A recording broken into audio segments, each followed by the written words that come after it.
They told me my voice, the one that sang lullabies and whispered love, was a threat. They said my accent, a melody of my heritage, would ruin my grandson's future. They sought to silence me, to erase my culture. But they forgot one thing. An old woman's love, once scorned, can become the loudest voice of all. The air in my kitchen was my favorite kind of symphony, a warm blend of cinnamon, vanilla, and the yeasty promise of baking bread. My hands, wrinkled but still strong, moved with a muscle memory that spanned more than 60 years, kneading the dough for the pan dulce. Each fold and press was a prayer, a whisper of love for my grandson, Jaden. At 6 years old, he was my son, me soul, the brilliant ray of light that had pierced the quiet grief of my widowhood.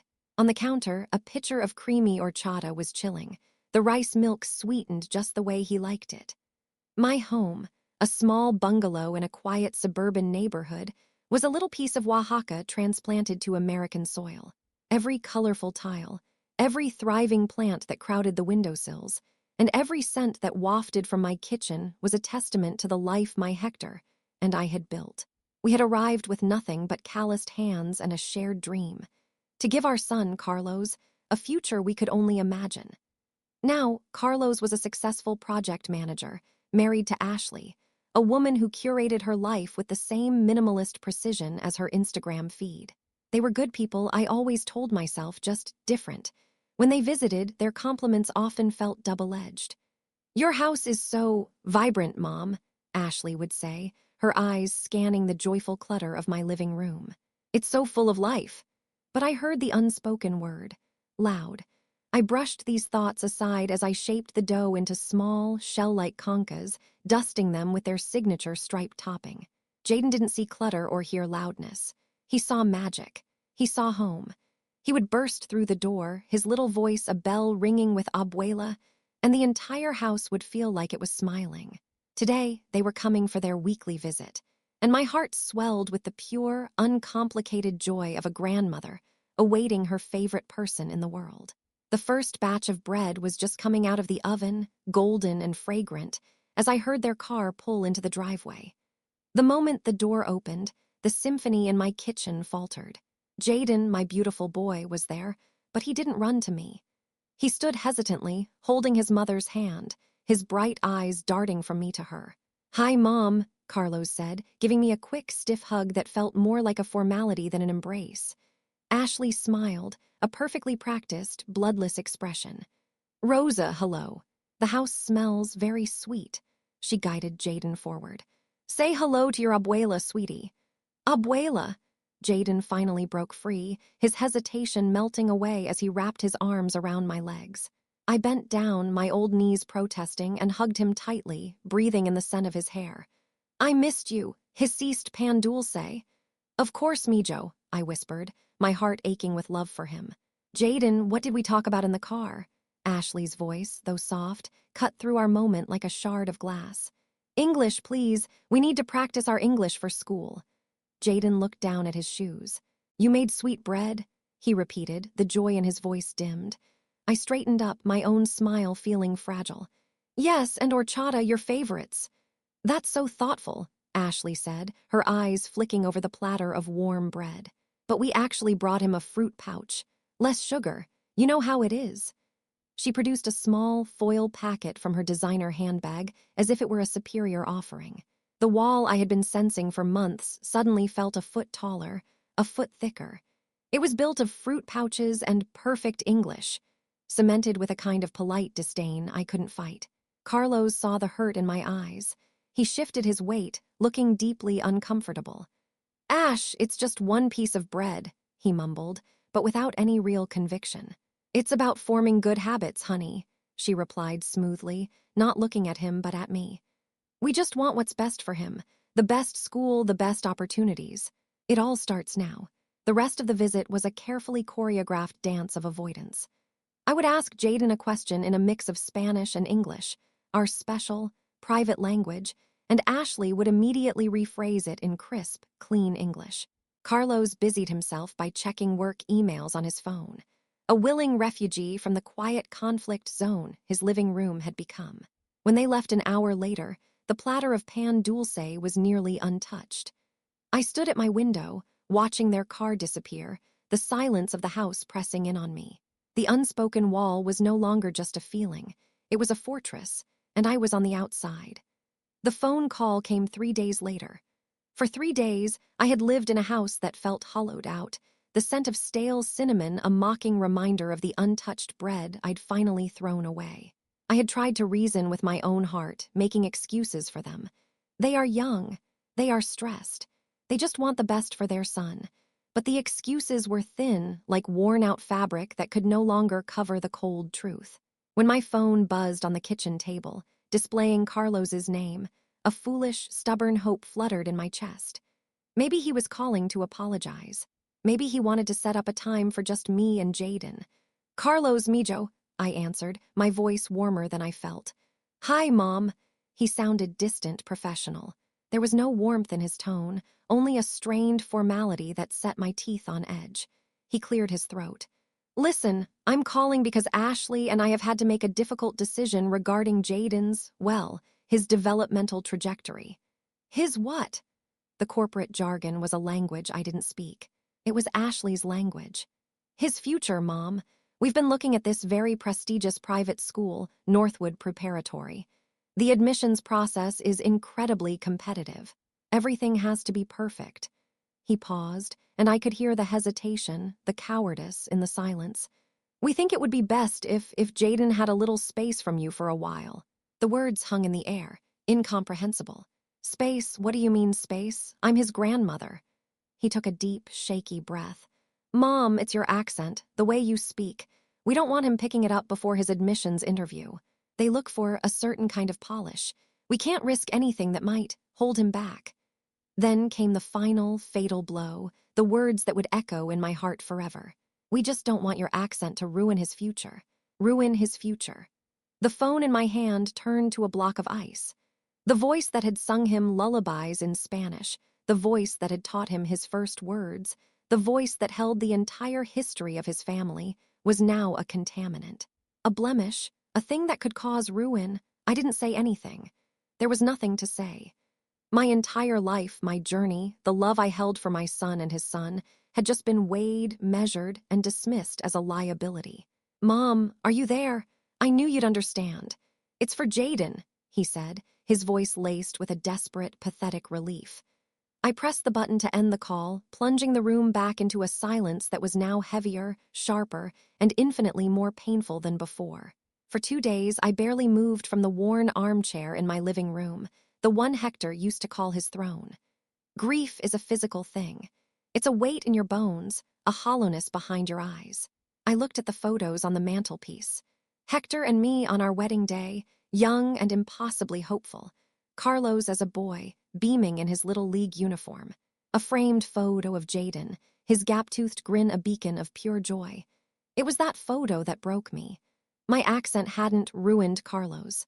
It had been the sound of home, of comfort, of unconditional love. Now that same accent was being treated like a disease. My love was being quarantined. On the third evening, my iPad, a gift from Jaden last Christmas so we could FaceTime all the time, abuela, chimed with an incoming call. I almost ignored it, but the name on the screen made my heart leap. JAYDNSIPAD. My hands trembled as I accepted the call. His little face filled the screen, blurry and streaked with tears. He was hiding, whispering into the device from what looked like a closet, the faint light of the screen illuminating his distress. "Abuela," he sobbed, his voice a tiny, heartbroken whisper. "Why don't you love me anymore?" The question struck me with the force of a physical blow. "Oh, Mijo, my sweet boy, no, no, no. I love you more than all the stars in the sky. Why would you ever think that?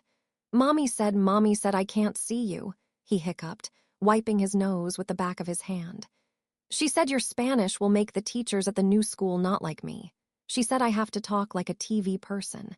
His face crumpled again. "But I miss you, abuela. I miss your stories. I miss your pan dulce." Every word was a fresh crack in my already shattered heart. Hearing my son's cold, calculated reasoning was one thing. Hearing it translated through the innocent, weeping mouth of my grandson was another.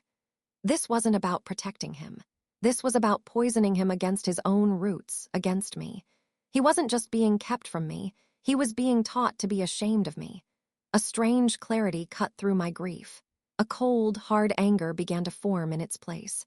This wasn't my shame. This was their cruelty. And Jaden was caught in the middle, a casualty of his parents' pathetic social climbing. Without thinking, my finger moved to the side of the screen, hitting the record button. I just knew, with a certainty that settled deep in my soul, that I needed to capture this. I needed proof of this casual, devastating wound they were inflicting on their own son. This tear-streaked, heartbroken plea on my screen was not just the last straw. It was the evidence of the crime. The recording of Jaden's call sat on my iPad for a day, a little digital bomb. I felt powerless, an old woman with a broken heart against my son's ambition and my daughter-in-law's cruelty. But every time I replayed it, hearing his small, choked sobs, my anger solidified into resolve. I couldn't let them do this to him. I couldn't let them erase me. I thought of my late sister's granddaughter, Sophia. She was 20, a whirlwind of a girl studying communications at the local university, with purple streaks in her hair and a fire in her eyes. She always told me, "Tia Rosa, you're the coolest. Don't let anyone tell you otherwise." Sophia understood a world I didn't, a world of hashtags and viral moments. She was my only hope. I called her, my voice shaky, and asked if she could come over. When she arrived, I didn't waste time with small talk. I simply turned the iPad towards her and played the video. Sophia's face transformed as she watched. Her usual bright, bubbly demeanor vanished, replaced by a thunderous scowl. When the video ended, she looked at me, her eyes flashing. "Tia," she said, her voice tight with rage. "This is not just mean. This is disgusting. It's cultural self-hatred. They're punishing a child for having a heritage, for having a grandmother who loves him." She took my hand. "We are not going to be quiet about this." Sophia pulled out her laptop and introduced me to a corner of the internet I never knew existed. Reddit. She showed me communities with names like RJUSTNOMIL and r/am I the asshole. People share stories here, Tia. They get advice, support. They find out they're not crazy and they're not alone. She explained how we could post my story anonymously to protect my identity at first. "The world needs to hear this," she insisted. For the next hour, we worked together. I told her everything, from the sweet-smelling kitchen to Carlos's icy phone call. Sophia typed, her fingers flying across the keyboard, translating my heartache into a clear, compelling narrative. She was a brilliant translator, not just of my words, but of my pain. She read the final title aloud. "AITA for wanting my grandson to know his heritage, when my son and daughter-in-law believe my Mexican accent will ruin his future." "It's perfect," I whispered. Sophia looked at me, her expression serious. "There's the video, Tia. It's the most powerful part. We can blur his face, distort his voice just a little so no one recognizes him. But his words, his tears, people need to see it." I hesitated for only a moment. This was no longer just about me. It was about Jaden and every child taught to be ashamed of where they come from.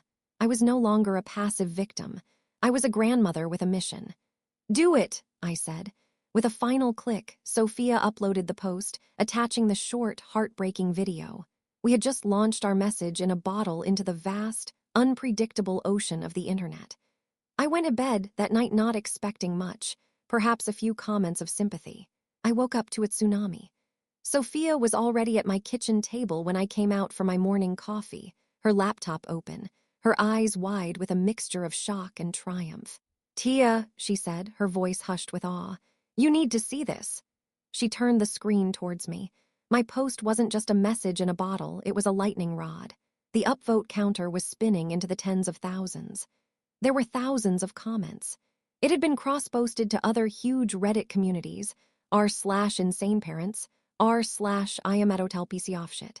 Someone had shared the link on Twitter where it had exploded. I sat down, my knees weak, as Sophia read some of the comments aloud.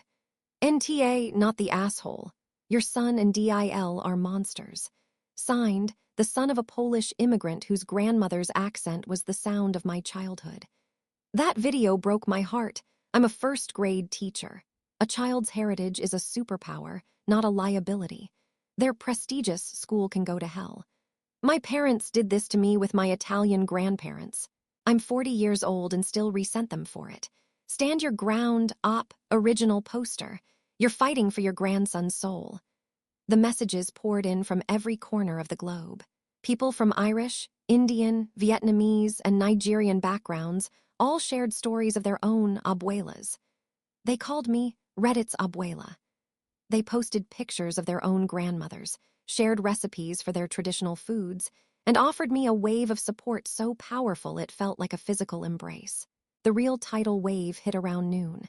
Sophia let out a gasp. Oh my God, Tia, they found her. Found who? Ashley. She's a lifestyle blogger, not a huge one, but big enough. Someone connected the dots. Her Instagram, it's a war zone. Sophia showed me Ashley's page, a pristine collection of photos of beige furniture, minimalist outfits, and horrifyingly, a recent post captioned "Building the perfect foundation for our little man's future. Family first blessed." The comments section was a digital wildfire. Does that perfect foundation involve teaching him to be ashamed of his loving grandmother? One read. How dare you make that sweet boy cry? Team Abuela, read another. The hashtags were everywhere. My accent is not a shame. I stand with Abuela. A few smaller online news outlets had already written articles about the viral Reddit post, quoting my story and embedding tweets. The invisible power I held, my story, my culture, my love, had been made devastatingly visible, and it was crashing down directly on the perfectly curated life my son and daughter-in-law had tried to build by excluding me. The reckoning came that evening. My doorbell rang frantically, a panicked, insistent chime that was the complete opposite of their usual polite knock.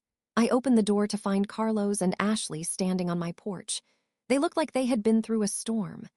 Ashley's face was pale and blotchy beneath her makeup, her eyes wide with panic.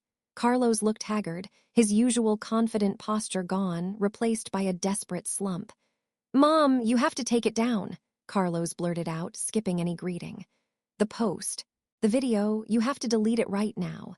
Ashley pushed past him, her voice a high-pitched, pleading whine. "Rosa, my sponsors are calling me. They're dropping my contracts. People are sending me death threats. Do you have any idea what you've done?" I looked at them, not with the familiar ache of a spurned mother, but with the cool, detached calm of a stranger. The fear in their eyes wasn't for me. It wasn't for the pain they'd caused Jaden. It was for themselves. For their reputation, their money, their precious foundation. "I did what I had to do," I said, my voice even and steady. It was a voice they had never heard from me before. "It was a private family matter," Carlos said, his voice rising. "You aired our dirty laundry to the entire world. You made it the world's business when you decided my love was dirty," I countered, stepping back and holding the door open just enough to establish a clear boundary. "When you made my grandson cry, because he was afraid his own grandmother's voice was something to be ashamed of." Ashley's face crumpled into a mask of theatrical sorrow. "We're sorry, okay. We're so sorry. We made a mistake. We'll bring Jaden over tomorrow. Just please make it stop." It was the most insincere apology I had ever heard. It was a ransom note, not a regret. And in that moment, I knew the old Rosa was gone forever. She had been accommodating, forgiving, and desperate for their love. The new Rosa answered only to her own dignity. "No," I said simply. "The post stays. It is not just my story anymore. It is the story of thousands of people who you, and people like you, have made feel small. The new rule is this. Jaden is welcome in this house anytime. You are welcome only when you understand, in your hearts, what you did wrong. When you can look me in the eye and respect me, and my heritage, and the love I give your son. Until then, this is my boundary." They stared at me, utterly stunned into silence. They had come expecting to intimidate the quiet old woman they had always known. They found, instead, a queen standing in the doorway of her castle, calmly dictating the terms of surrender. The months that followed were a quiet revelation. My little bungalow was quiet no more, but it wasn't filled with the tension of the past. It was filled with a gentle, joyful hum. Sophia and I had started an Instagram account, Abuela Rosa's Kitchen. I would cook, she would film, and we would share my recipes with the world. The comments were my new morning paper. Messages from my net nyados, my internet grandchildren, from as far away as Australia and Ireland. One Sunday, Carlo's and Ashley's car pulled up. There was no frantic energy, just a quiet, fragile humility. They had started therapy, Carlos explained, and were beginning to unpack the sources of their own anxieties and shame. Jaden didn't wait for permission. The moment he saw me, he scrambled out of the car and ran into my arms, burying his face in my apron. "I love you, abuela," he said, his voice clear and bright. I held him tight and looked at his parents over his head. I saw genuine remorse in their eyes. I accepted their apology because my heart was full enough to afford it. But I knew something had fundamentally changed within me. My peace was no longer a fragile thing they held in their hands. It was a garden I tended myself, thriving in the sunlight of a much wider world that saw my heritage, my accent, and my love not as a liability, but as a treasure.